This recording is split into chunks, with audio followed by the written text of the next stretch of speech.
Without further delay, please allow me to welcome the very distinguished and renowned speaker of tonight, Ashish Singru.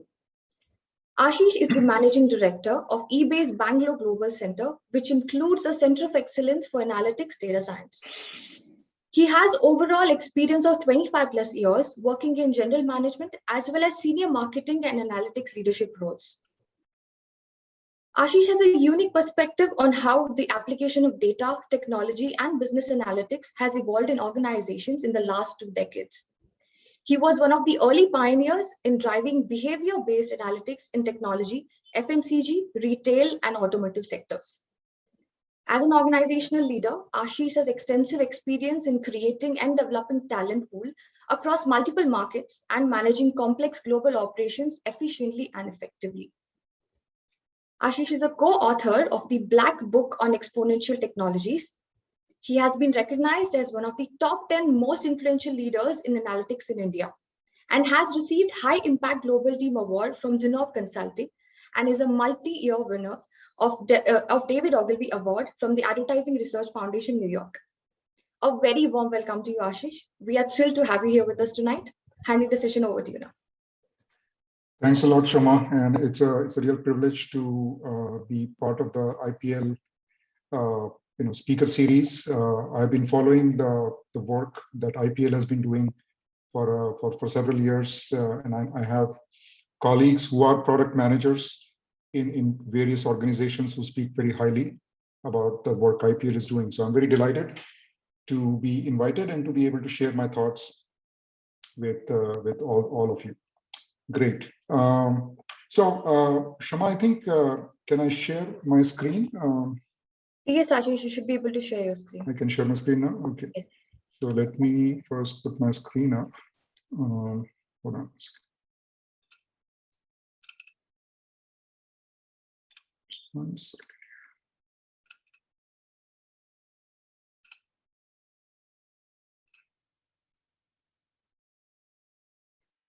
Give me a second before this settles down.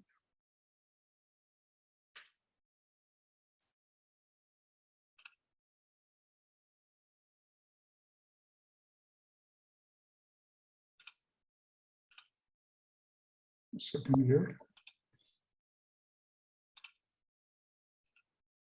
Okay. Great.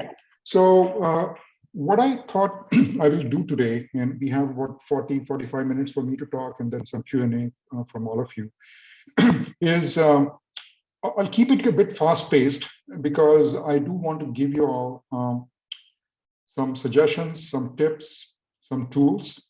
I'm calling it a product manager toolkit. So if you're a product manager in today's digital world, and if you're managing a website or part of a website, how data and analytics can be a great part of your toolkit. So the focus is going to be on talking to you about how that can help you do your day-to-day job, but also help you, advance in your careers within your organization. So I'll keep going through about 8 or 9 different tips or areas in which I'm going to give you suggestions. So we'll kind of keep going through them. But then I want to make sure that you have some time to ask questions. Okay, great. So yeah, so I think this kind of just gives an outline of the different things we'll talk about. I'm going to sort of start off with some context. I have been working for the last 15 to 20 years with product managers, engineers, a ton of business people. And so I have a pretty good sense now of, when it comes to using data, using analytics, what are some of the challenges that these communities face, but at the same time, what opportunities are there for them if they use data the right way, right? So, and today, if I look at 2022, where we are and where product management is today, I want to start off with a context on, okay, what are the key challenges you may be facing, your company may be facing, and so on.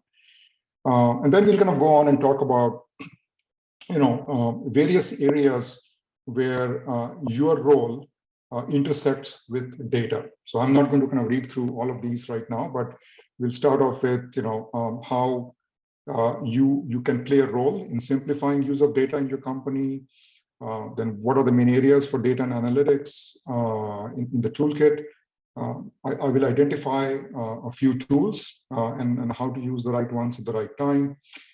And then we'll talk about different kinds of metrics that can be generated from all the data that your company has, right? I mean, there are input metrics and output metrics. What's the difference between them? What are KPIs and what are diagnostic metrics? We'll talk a bit about that.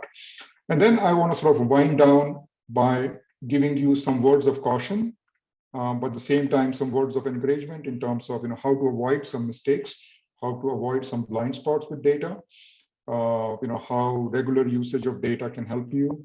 And then also we'll kind of look out at some trends coming out in the future, okay, before we go to Q&A. And I think what Shama is going to help me through the session is there's a few polls we will do just to kind of get a pulse on how you are thinking about some of these issues. So when the polls come up, I will just let Shama know, and then she will flash it on the screen, and then you can vote your opinions. All right, let's get started. I think first of all, I want to just lay the context in terms of where we are right now, 2022. Product managers, it's a very exciting role to be a product manager. And by the way, when I say product managers, you can be a product manager for a site, but you can also be product manager for a data product, right? So that's a very exciting emerging career path as well. There's a lot of expectations, both from the end users of your products as well as your management.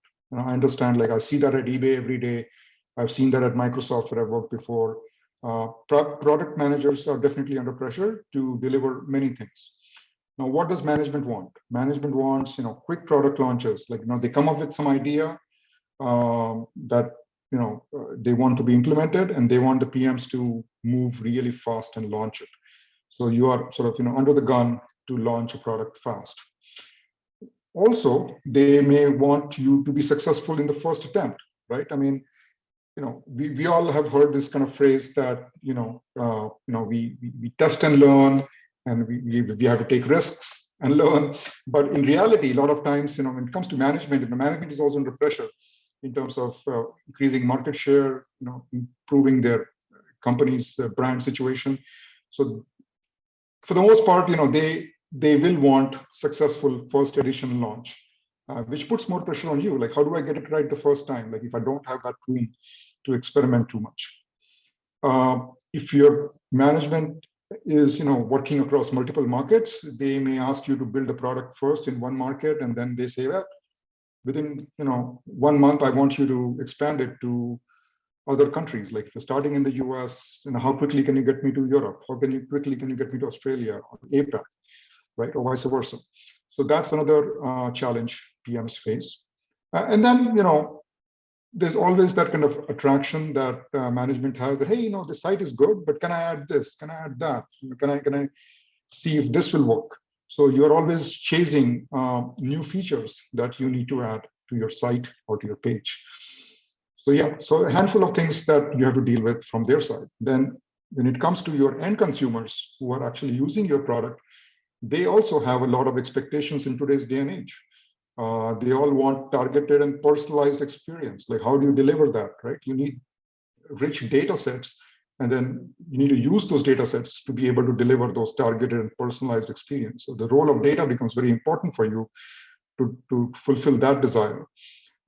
Consumers also have a strong voice. They are giving their feedback through various channels, when they use the product, and they want to see that feedback being used. Otherwise, there is social media where they can go and complain that, hey, I've given feedback, but nobody's taking care of it, and so on. So you have to be vigilant about that as well. And then what consumers also want is, when you keep on improving your app or product, they don't want to spend too much time learning the new version. They want a quick learning curve. They want it to be easy to use. So how do you kind of make sure that the product that you are developing is doing that, right? All of this needs data. And using the data quickly, efficiently, and then obviously effectively. So the main areas where you as a product manager would be using data analytics and metrics is, first, you have to use it to identify what the issues are, where the problem is lying or the opportunity is lying. You need to be able to track it over time to see if it's getting worse, it's getting better, what's happening. And then you need to be able to and then find ways to resolve it. And then once you have resolved it, you still need to give proof to your management that it's working, right? You need to measure the improvement that is coming from there. Okay, so I think, Shama, if you can kind of one after the other, maybe put two of the polls out there, the first poll and the second poll in a sequence. I think people can react to that. Okay. The first poll is launched. Yeah. In the meanwhile, I'll kind of move to the second page. But now that I've kind of given you my thoughts, feel free to share your thoughts in the poll, and we'll see what comes there. Okay. So then the next thing I want to talk about is the role of a product manager as a translator of languages, right? And I find this kind of a very fascinating role for a product manager. And I think if you do it well, you can be very influential in your organization. So think about what a product manager does day to day, right? You are spending a lot of time trying to understand what the customers want. So you have to know the customer's language. You know, what are their needs? What are their wants? What how they want to be treated. If they're feeling upset, like how do you address it? If they're feeling happy, how do you give them more of it? So that's one kind of language that you need to understand. Then you are dealing with the business team, which is your partner or which is your leadership, and their language is quite different potentially, right, from a customer. They are talking in terms of bottom line, profitability, revenue, efficiency, margins, and so on and so forth. So you need to understand their language. And then you are working day to day with the engineering team, and who has a completely different language, which is, okay, what is a feature? What is a bug? How do you remove bugs? How do you tag or tag your site and features so that it can be measured?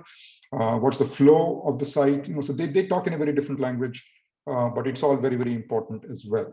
So what you need to do as a PM is to be able to understand these three languages and then have the skill to guide the team to pull out the right information from the sea of data, because there's a ton of data that your site is generating or your product is generating, but you need to be able to meet all three objectives. You need to find the right kind of information that addresses what the customer is saying in their language.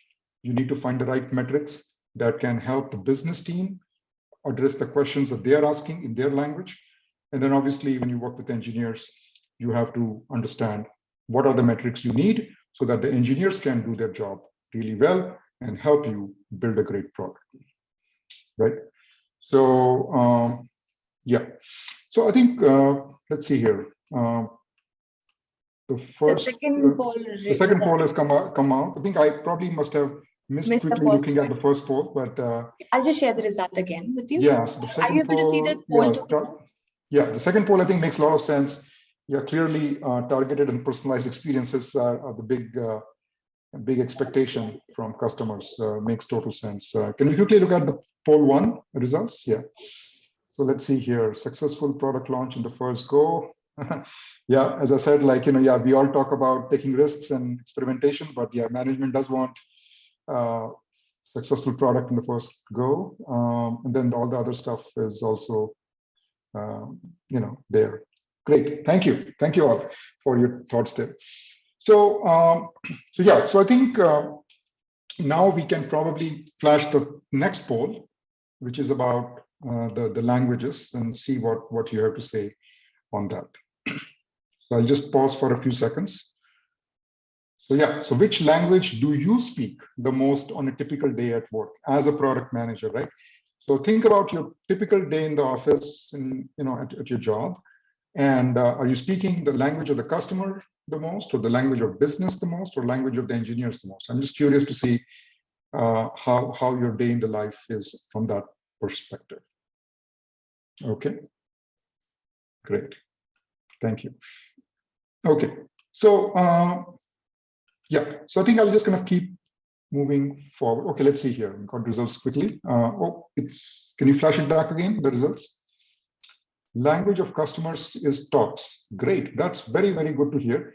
I think as a PM, you own the customer in your organization, and it's good to see that people have voted for that. And the language of business or engineers is less. Obviously, you need to know all three, but language of customer definitely carries the most weight in your job. Thank you. Okay, let's keep rolling forward. Okay, so now I think I'm going to talk a bit about the main areas where data analytics gives you a toolkit. So if you think about the role of product managers, when you're creating a product, a website, or page, typically you're expected to play either one of these three games or multiple games. And I call them games because, it's basically something that you need to win from the management's perspective, right? So there's attention game. Attention game is about like, okay, if you're a site where you want people to come and generate impressions and view things. So typically, if you're a news site, a news kind of website, attention is the biggest thing. Or in an entertainment website, the attention is the biggest thing. The second type of game is the transaction game. So if you're selling something on the site, your management wants you to win the game of transactions. Like, how do you convert people and make them buy things?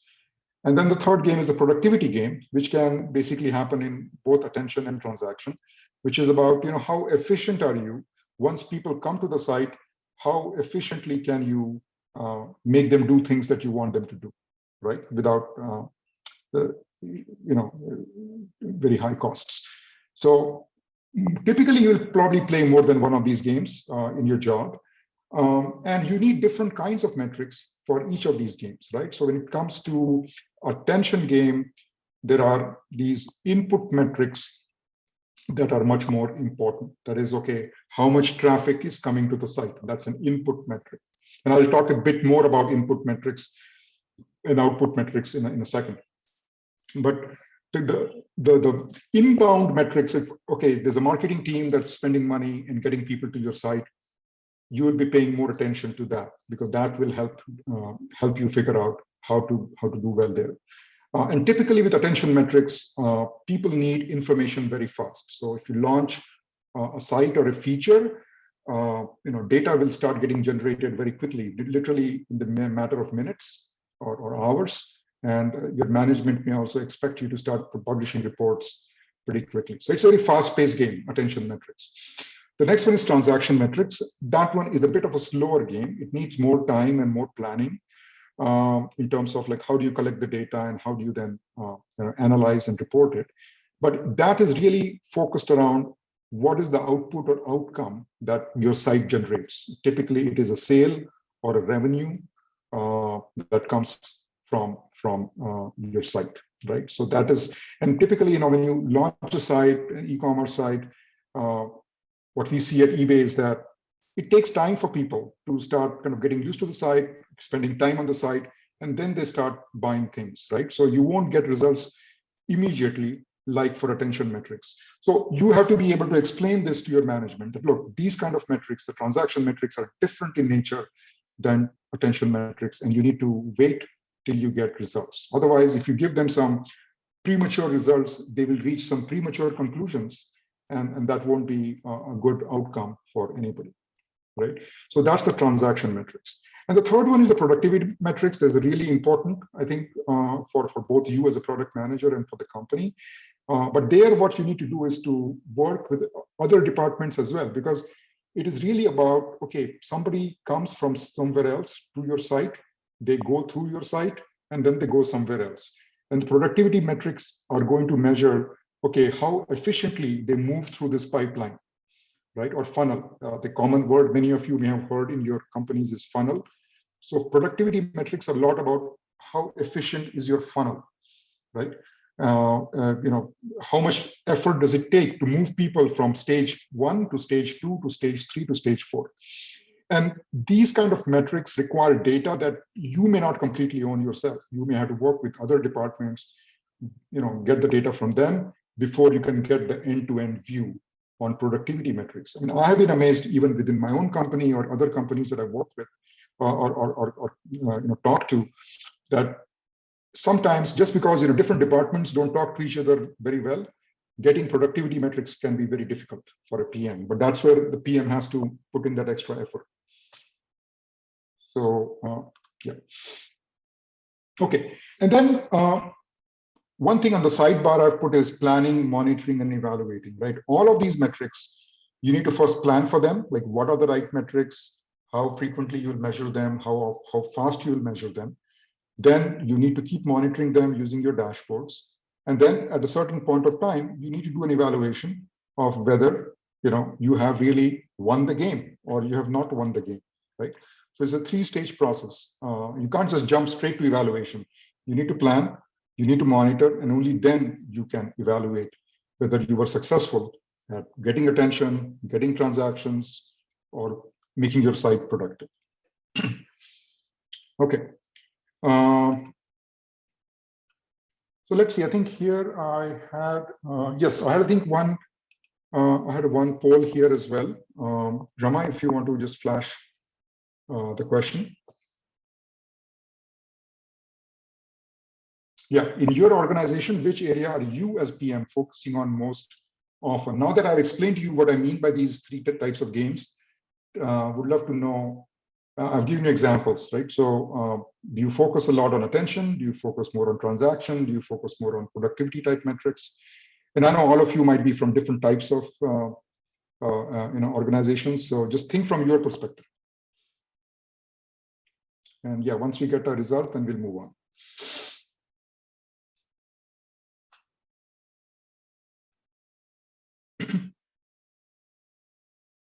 Okay, it's pretty equally divided. So yeah, that kind of makes sense because different types of companies, different types of metrics are very important. And this shows probably the diversity of the audience in terms of what you focus on. Great, thank you. Okay, so let's keep moving. So let's talk a bit about tools in the toolkit, and how do you use the right ones at the right time? Okay, so typically, there's a sequence to things. So let's kind of start with product planning stage when you're just just before you're ready to kind of launch the product in a bigger way. So the most common techniques we use at eBay and I've used at Microsoft is various kinds of testing. And there's multiple kinds of testing. I don't want to sort of go through a textbook version here, but there's something called smoke testing, which is done on a very small scale, on a very small percentage of your total traffic.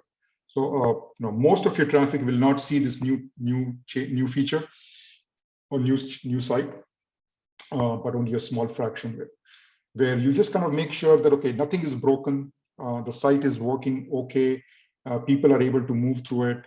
You're not really focusing on end objectives, but it's something you do before you start exposing more of your site traffic to the new features.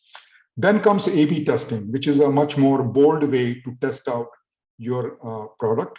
So you could have 20% of your site exposed to the new features and 80% is still seeing the old features. You start with 20% and then you can slowly keep increasing from 20 to 30 to 40 and onwards, right? And until you kind of completely open the whole site to the new feature. So that's another way. Some companies, we don't do this at eBay for various reasons, but some companies do what is called multivariate testing, which is instead of just testing two versions, control versus A and B, control versus the new, you may actually have multiple versions being tested in parallel, control plus treated 1, treated 2, treated 3, and so on and so forth. And that is a much more complex design, but yeah, for some companies that is important to do. So this is typically done at the time of product planning and soft launch. You need to kind of make sure that you have the right kind of data you're looking at to ensure that you're getting the right feedback about, hey, this product has no major problems, no major serious issues, and something that if you launch, it will not be a disaster. It will not be a really bad user experience, and so on, right? And you can obviously also take a read on the profitability metrics as you keep on increasing the number of people you expose. The next stage where data is important, and the important tool you use is dashboards and signal detection. And typically, like, I don't see enough people use signal detection in the industry. It's really important. I'll tell you why. So dashboards will give you a variety of metrics that you can keep looking at and keep watching. Okay. But what happens is many times you as a product manager, you're seeing the fluctuation in the metric or the movement. You don't know if that movement is within random error or is it a real meaningful change in behavior of the user, right? And that is where signal detection comes in. So you can apply some sophisticated statistical techniques to figure out if the movement in the metrics you're seeing is real change or is it within what is called noise, right? So there's something called signal to noise ratio. How good is your signal to noise ratio? And this becomes very important when you're talking to your management, because if your management has the access to the same dashboards and they see some fluctuation, they may come running to you. And this happens to us at all times in my company as well. Say, hey, what happened here? Is the site broken? Is the customer really upset? And if you have good signal detection, you can tell them that, no, this is within noise. Don't worry. Let's keep tracking. Or if it is real, then you can take immediate action to see what you can do to reduce the problem, right? So that's another very important tool in the toolkit, having a good dashboard and having a good signal detection. The third one I think I'll talk about is doing what is called multivariate pre and post analysis. So, okay, before you launch the new features, how the customer was behaving. Then after you launch the new features, how the customer or user is behaving. You compare the two across multiple variables. And then you try to understand, like, did you get an incremental benefit by launching this product, or you did not get incremental benefit? And that also requires statistical analysis because there's multiple variables involved, and you need to make sure that whatever change you are seeing is a real change in behavior, right? And this can be used for a post-mortem type ROI analysis that senior executives want. Like, they feel that, okay, we spent all this money on this new product launch. Okay, what am I getting from it, right? So that is another important type of tool that you need to master as a PM to tell your story in a clear way. The last one I think is really important, but again, some PMs use it well, some have not yet discovered it, and that is the use of machine learning and the feedback mining. So what happens in most websites or apps nowadays is that as customers are interacting with the site or the app, they are also putting some comments, they are putting some feedback, they are maybe interacting with, if it's the e-commerce marketplace, they might be interacting with the sellers, they might be interacting with your company, saying things, and then you are telling them something, etc. So you can actually analyze this data using machine learning or natural language processing, and it helps you go beyond pure numbers, because everything I talked about so far is quantitative. It's about numbers. But then when you do mining of the feedback that your customers are giving you, you can actually go beyond numbers and also measure the sentiments of your customers, which tell you a different part of the story about how the site is performing or how your product is performing. So this is another very important tool in the toolkit that I would like all product managers to think about learning. You don't need to be an expert, but you need to be able to work with a data scientist who can help you get this insight. Okay, so these are the four big ones. Shama, if you can pop up the poll number 5 to just get a sense of what people are currently using from any of these. Yeah, so please let us know. I think it's multiple choice, so you can maybe check more than one box and we'll see what is popping up.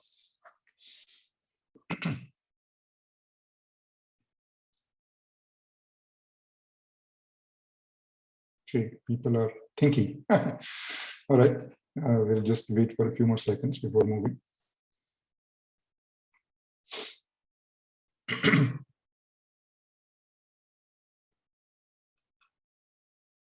Yeah, I think I'll take your time to answer this. In the meanwhile, I think, there it is. Yeah, so I think dashboards, the most common, definitely that would have been my hypothesis. 1/3 of you have been using A/B testing. That's very good to see. And then pre-post is also a good number. I think, yeah, as I expected, machine learning is a somewhat newer area for product managers to do. So I think all these responses make total sense to me from my experience at eBay, because in eBay also we have a lot of PMs, and each PM has their own style. So if I run the same survey in eBay, I think I'm sure I'll get very similar results. So thank you. All right, so now I want to talk a bit about a very interesting concept called input metrics and output metrics. And I'll tell you, like, in my working years, like over 2 decades, how many times people get confused between the two, and that leads to a lot of chaos and confusion. So let me talk briefly about what is an output metric.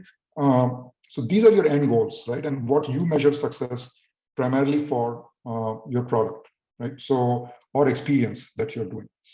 So let's say if you're a retail or e-commerce app, it could be about purchases, revenue.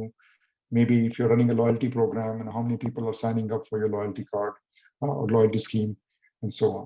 So that's the output metric. And what I would say here is that as a PM, you need to be able to define what is your output metric as a PM, because the company may have an output metric, which is revenue or purchase, but you need to know, like, how much control I have as a PM on that metric, right? So you can negotiate with your management that, look, for me, this is my output metric, but overall for the company, maybe there is some other output metric that builds on top of whatever I'm able to deliver. So otherwise what happens is the company may ask you to sign up for an output metric that you cannot control, and then you may find yourself struggling to meet that goal, right? So just keep an eye on what you're being asked to sign up as an output metric, or you can define your own output metric based on your knowledge of what you can make happen. Now let's talk about input metrics. Input metrics are basically the actions that your users are taking that, you know, are telling you that, okay, you're moving in the right direction in terms of pushing your output metric forward. But they are just an indication. They are not a guarantee that you will achieve your output metric.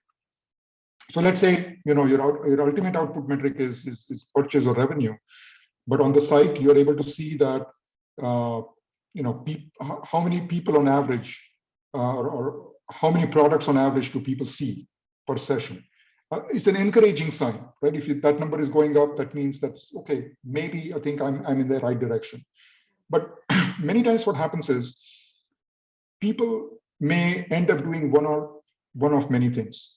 One, they completely ignore the input metrics and they completely focus on output metrics. And now if output metric is not moving, everybody gets depressed. Oh my God, the site is not working, like this product is failing. Whereas maybe on the input metric side, some good things are happening, which tell you that, look, if you're patient, this can deliver, this may deliver. But many times management may ignore it, or even the PM may not notice some of the good news that is there in input metrics. And then PM may also focus on output metric and get depressed, right? So yeah, so I think that's one scenario where people overemphasize output metrics.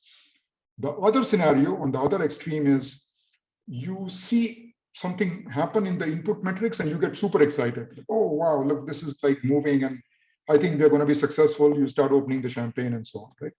But so many times I've seen that when you launch a product, your input metrics maybe start off looking good, but then over time, somehow there is some blocker in the flow that they are not able to translate into output metrics. And then there is disappointment because your hopes have gone up and your management's hopes have gone up and you have not been able to deliver, right? So what I would advise any product manager is that you have all these data, all these metrics, keep a balanced view of both the input metrics and output metrics. Don't get too carried away by one of them being up or down or vice versa. And I think below is just like an example I'm showing here of like, hey, you know, you have a loyalty campaign on your site and you want to see how many people open these loyalty accounts. And there's a lot of things people may do on the site, which can lead to you know, the destination, which is the yellow circle. But when you look at these arrows, all these arrows are not like guaranteed success. Look, some behaviors like, let's say, cart page views. You see people putting stuff on the cart and they keep going back to the cart and see what they've put there, but then it may not translate into a conversion or into an account signing, right? So a lot of times these black circles that you see look very exciting, but they may not translate into the yellow circle. So you have to keep an eye. And then sometimes you may focus too much on the yellow circle, whereas yellow circle is not moving yet, but some good things have started happening on the black circles, but you're not paying attention. So you're feeling more worried than you should be. And all these metrics can be set up at both the site level and the page level. So let's say you have designed a site, it has multiple pages. You can have input metrics and output metrics for each page. So as you know, people may be going from one page to the next, and you can have your own set of metrics for each page. And that can really help you understand how your overall site is functioning. Okay, so I think next up, I think we'll talk about another type of difference between two sites, between metrics. So what are called KPIs and then diagnostic metrics, right? So this is another important area where one should not be confused between the two, and each of them has a different role to play. A key performance indicator, or KPI, is a metric that is going to tell you how you're doing in terms of the ultimate goal of the product. And that metric has to align with the ultimate business goal. And it should again be, just like I said about output metric, it should be actionable by the product manager. You as a PM should be able to influence it. One simple example that we use in e-commerce is revenue per visitor. Okay, so once a visitor comes to the site, you as a PM's job is to generate revenue from them, right? So if overall revenue may not be in your control, but revenue per visitor may be in your control as a KPI for you to track. It's a KPI for your site as well as for you as a KRA. The other kinds of metrics are called diagnostic metrics, which can fall into two categories. What we call operational metrics at my company, which are metrics that help you drive your KPIs forward, right? So if you do well on these metrics, you are very, very likely to then also do well on your KPI. They happen before the KPI in the sequence of things. So for example, if you see your feature engagement rate going up, like people are engaging a lot with the features that you know are going to drive your KPI, that tells you that there is a strong potential for your site to do well on the KPIs. So you need to monitor those to make sure that if there's something wrong here, you need to be able to fix things, right? So operational metrics are very, very important for PMs, to succeed. You have to pay close attention to them, but the key is to know what are your key operational metrics. The second kind of metrics, which sometimes people may not consider, is site health metrics. Now, these are metrics that you don't want to maximize or hit a target, but you need them to be in a healthy range, right, for your overall business to be in a good shape. So something like site speed, the speed at which your site loads, that may not be your core goal, but you need to keep monitoring it to make sure that it's in the healthy range. Because if it is not in a healthy range, then everything else you're doing may not work. Number of bugs, like sometimes as a PM, one of your big headaches is a bug comes up, right, in your code. And if many bugs come up, then all the hard work you're doing on the other metrics can be diluted. So you have to just make sure that these metrics stay in a reasonable range and don't bother you from your primary mission, which is to improve your KPI, right? So the one key here is to be able to separate these from each other and to know which is which. Okay, so that's your KPIs and diagnostic metrics. Okay, and then very quickly, I think I want to give you some word of caution on how to avoid some blind spots and how to keep things real as a product manager in your organization. When you are a product manager and you're using data, and I think as we all know, there's a ton of data out there, you can benefit a lot from being holistic in your approach.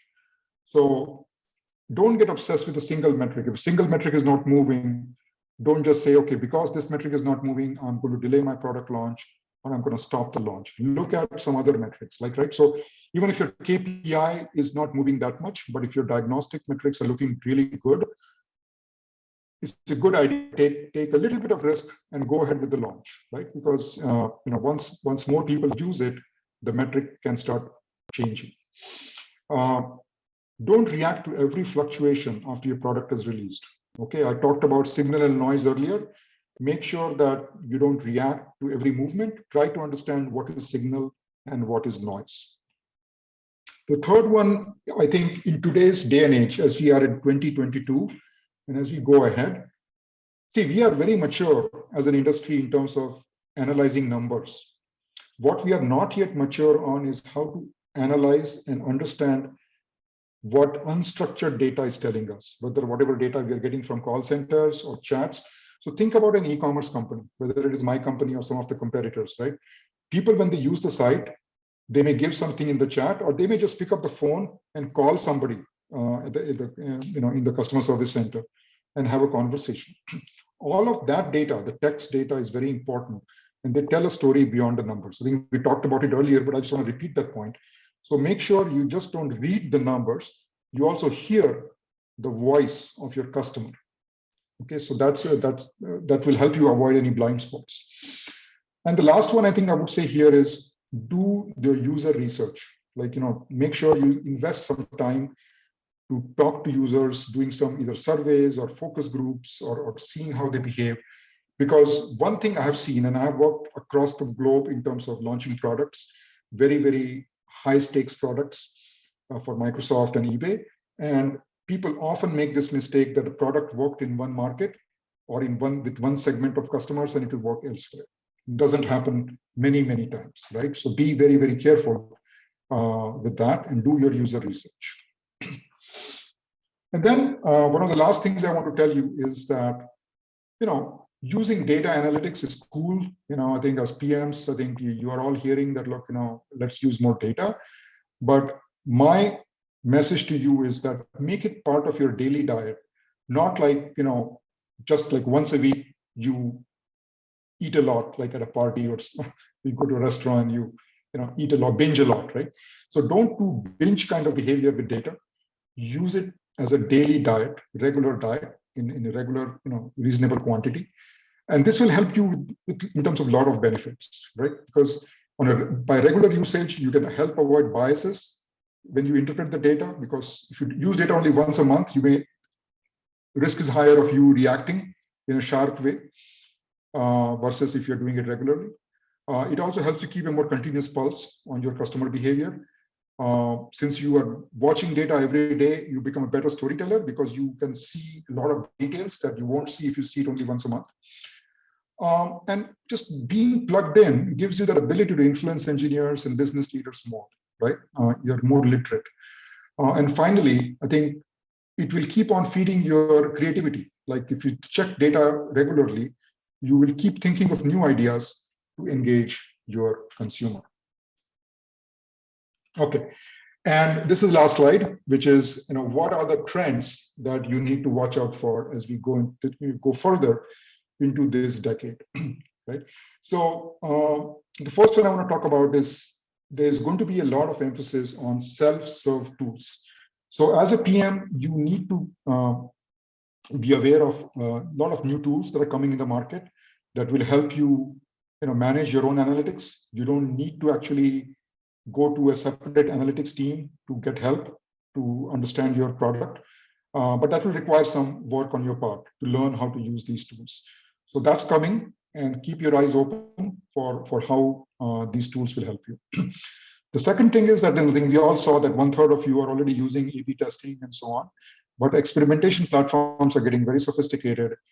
They're more and more becoming AI and ML driven. So you can go much beyond A/B testing, you do much more multivariate and complex testing. And that's going to give you a lot more power to test a lot more ideas in parallel, right? So I think it's going to be like a wonderland for you if you're a creative person once these platforms are widely available. The third thing I think is another interesting area. It's, I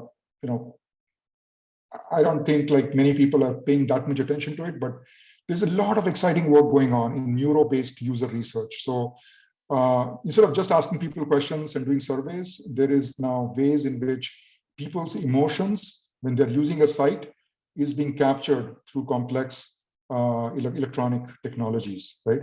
And that takes you totally beyond conventional analytics to understand, okay, how is the user engagement? How is the user reacting to my product? And that's going to open up a completely new insight for you in the coming years. The fourth one, I think I'm talking about data privacy and data sharing across sites. So keep an eye on this one. There's both good and bad that's coming as these things get more strict on data privacy. So there's data privacy that's increasing, but then on the positive side, more data sharing opportunities are coming up in the future. Companies are trying to figure out through their consortiums how they can share data, right? So right now you may have to scrape another competitor's website to understand what they're doing. That may be less and less possible, but then there will be some anonymous ways to share data. So as a PM, you will learn more about your competitors' insights, but through a proper way, right? And then finally, I think this one is an interesting one because a lot of digital businesses are a combination of transaction and ads models. And typically the two types of data are separate and different, but more and more integration is happening in the two areas. And then as a PM, you can design a more complete user experience when we know that on the same page, people can buy things, but you can also show people ads. What's the total experience going to be like? Right? So in eBay, if you go to the ebay.com site, we are actually working on this right now, where we have pages where you can see ads of some of the sellers, but then you also have listings from sellers which you can directly go and buy, right? So and other competitors are also doing it. So I think these are some of the big areas. I want to wrap up with a poll on this page. Shama, if you can flash the poll to see what is your experience or what is your opinion about these trends. Yeah, does your organization use any of the following today, or do you think that these are kind of more in the future? So you can say none, or if you're doing any of these things, you can click a box, and it's okay to say none because these are all emerging trends right now. So yeah, so I think with that I'll stop. I think I'm done with the presentation part. Would love to take any questions. So if they are in the chat, maybe Shama can share, or you can also ask directly. Yeah, so self-serve data tools, 40%, that's good. Yeah, there is a few people I think who already have been exposed to some of these new experimentation platforms. Very good to see. Yeah, neuroscience is very new, so be patient, it's coming. And yeah, not surprising that 40% of you have not yet really seen any of these yet. So this is great. I mean, I think the audience, I think, is really plugged into a lot of the things that I'm already thinking of or talking about.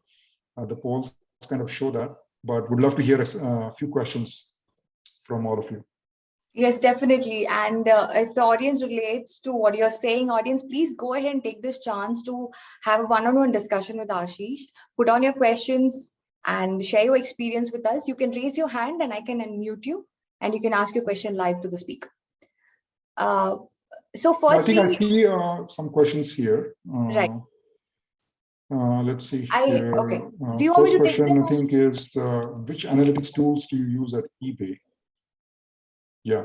So, I just for the sake of keeping the company information a little bit proprietary, I think I will give you types of tools we use, but I may not reveal the brand names. So basically, our focus has been on creating tools that are very simple for business to use. So that's one. The second criteria we have is the tool should be very secure. So the data should be very secure in the tool, and it should not be easily detachable, and it should not exit the company. What I can tell you is that the focus we have on the tools, and I won't name the brand of the tool, is literally if you're a PM or a business person, you can go and type in the tool, okay, can you, in your simple English language, what report you want to run. Like I want to see conversion rate in Australia compared to Germany, right? And these tools have natural language processing behind them that they will immediately then run a report comparing those two markets or those two metrics to each other. So we are focusing a lot on creating tools which don't require too much learning. Because I'm from the analytics side, our job is to get people in the organization to use these tools. And the one way to do it is to make the tools simple. So we are investing in tools that are based on natural language processing. That's a big emphasis. The other kinds of tools, and you know which ones they are in the industry, are more around, drag and drop type stuff, where you don't need to really know SQL to generate a trend chart. You can drag and drop and sort of create, use a workbench to select what you want to see on your screen, right? So that's the second kind of tool that we're doing. Yeah, so there is a question here from Ravi. Companies have been using different platforms where data are getting collected. How do we merge, integrate those data and get some insights? Yeah, I think this is a very good question. I think there is progress going on this. So there is different kinds of, what is called ODBC drivers that are being created so that different platforms can talk to each other. I mean, I can tell you just a little bit at eBay. Over the last few years, we had a massive migration from Teradata platform to Hadoop platform. And we had to design a lot of ODBC drivers through our engineering teams to make sure that different types of data can be merged or integrated across these platforms. So yeah, so I think that is the work where PMs have to collaborate closely with engineers. And by the way, these are data engineers. So you need a good data engineering team to help you do this. Before we take the next question, Ashish, Siddharth has raised his hand, so I'm going to ask him to come online and ask his question. Sure. Go ahead, Siddharth. Yeah, thank you. Good evening, Ashish sir. So I have a question around multivariate analysis. So this belongs to some advanced business analytics. And how proficient does a PM needs to have in such advanced business analytics topics so that he can do the hypothesis and then run the methods? Yeah, no, good question.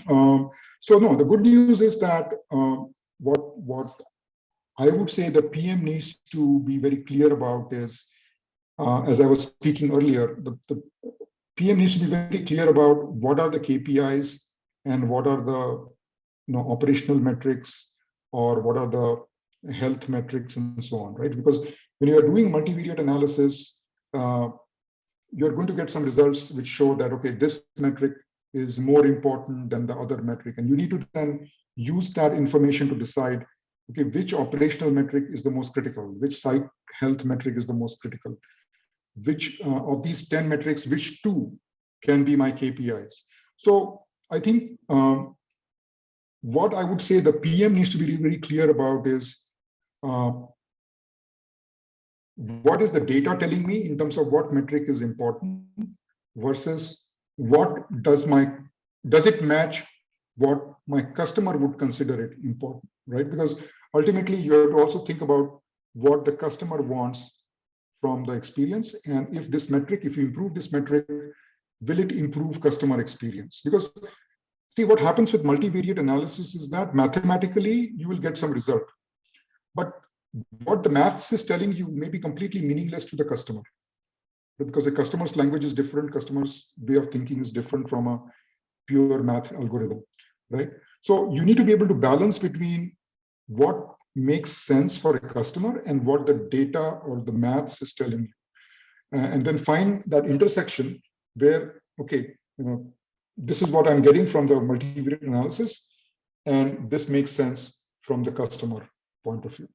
So that is how I would say you should approach it. I think you had a second part of your question. Can you repeat that in terms of learning? Is it?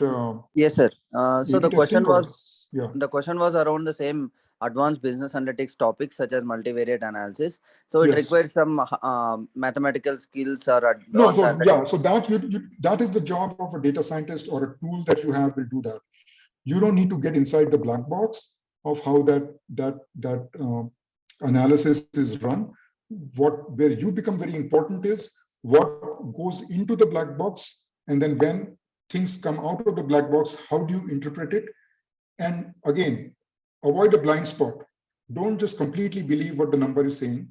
You are the one who knows your customer, and you have to be able to understand what makes sense for the customer, right? So if the maths is telling you that 5 metrics are really important, find those, let's say, 2 metrics which make sense for the customer also, and then ignore the other 3, because ultimately you have to please your customer in terms of what they're looking for. So that's how I would say your role is as a PM. You don't need to learn all the maths of how that multivariate is done. Thank you, Siddharth, for coming forward and asking your question. Yeah, thank you. Yeah, good question.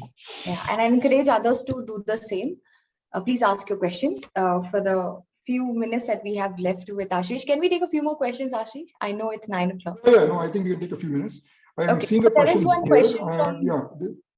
LinkedIn. Okay, Siddharth, I think, had another question. Can you please suggest resources on analytics case studies? Let me see. I think, I mean, there are some, you know, I would say that the IPL team, I think, has a lot of good mentors who may have access to case studies that are kind of, okay to share. But yeah, I think the best way is to, look across, white papers. Many companies publish white papers on how analytics has helped improve the product. And those white papers are available publicly. And you just kind of have to give them some information. You can download it. Yeah, there's a ton out there as well.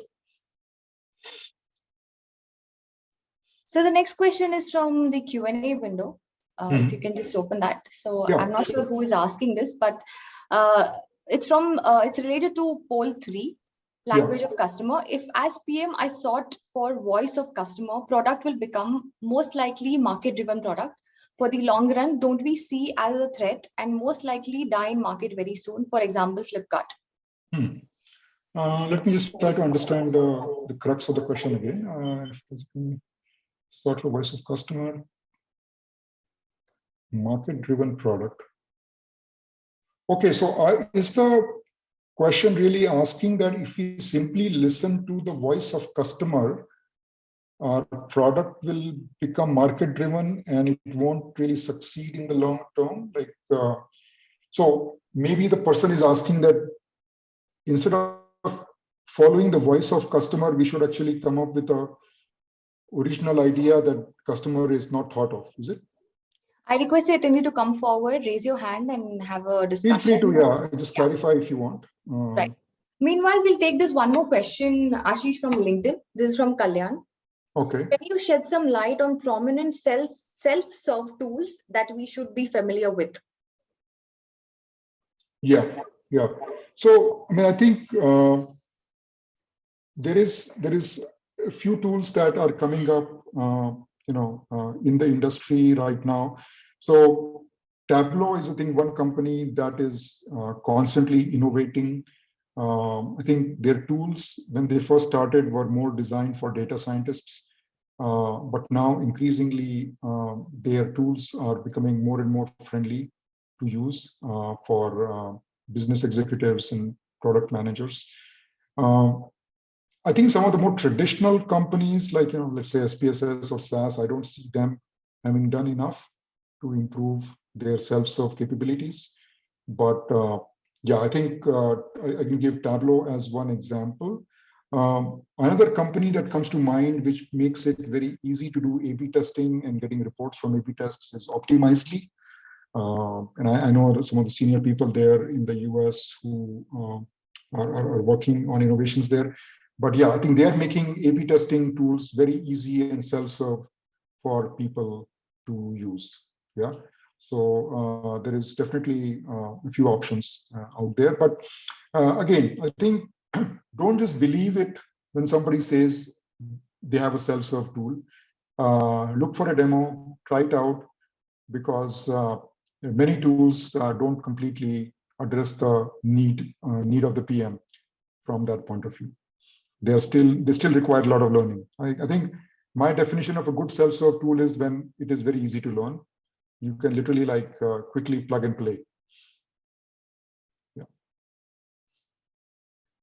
Okay, so Ashish, in view of the time constraints, we'll have to end the Q&A here. And audience, thank you for your participation and the brilliant questions.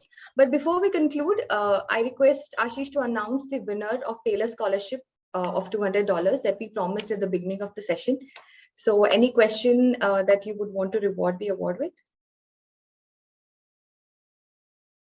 You can see the questions on chat window or Q&A section.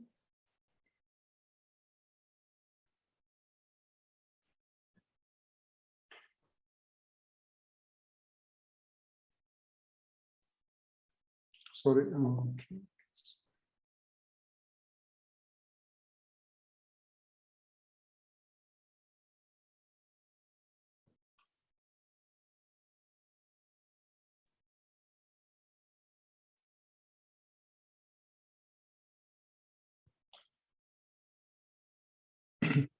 Do you need any help, Ashish? Sorry, Shama, are you asking me?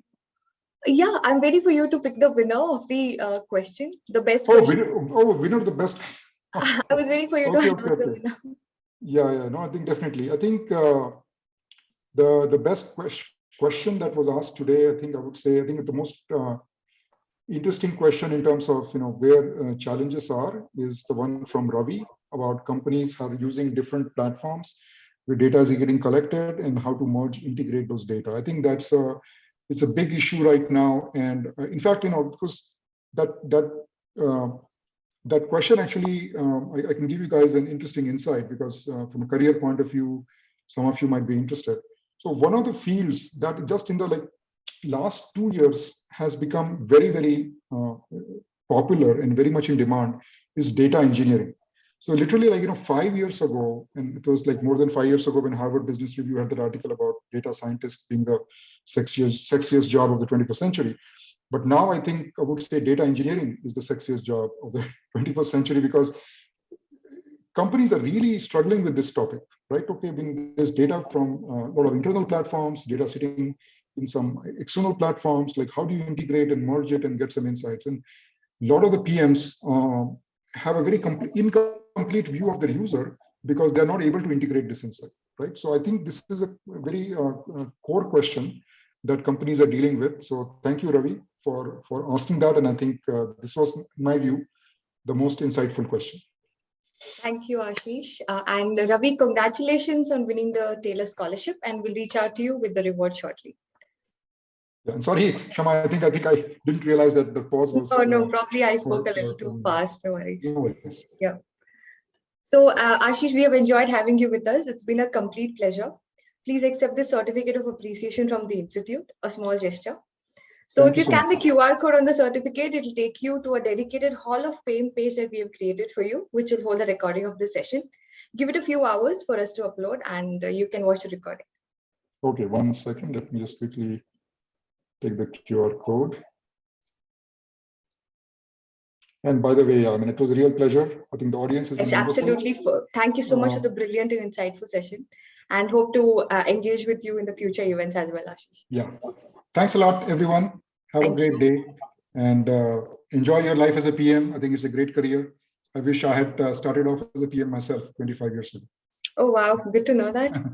Thank you, Ashish. Yes. Thanks, Shama, for organizing it. Yeah. Bye. Audience, please share your review, your feedback on how the session was, and let us know your thoughts as well. Please scan the QR code for the Google review. Thank you for joining in, audience. It was great interacting with you all. And do not forget to subscribe and register for our next webinar, which is going to be on the 12th. And we'll keep you updated with the Zoom link as well. Happy learning and stay skilled. Have a great night, folks.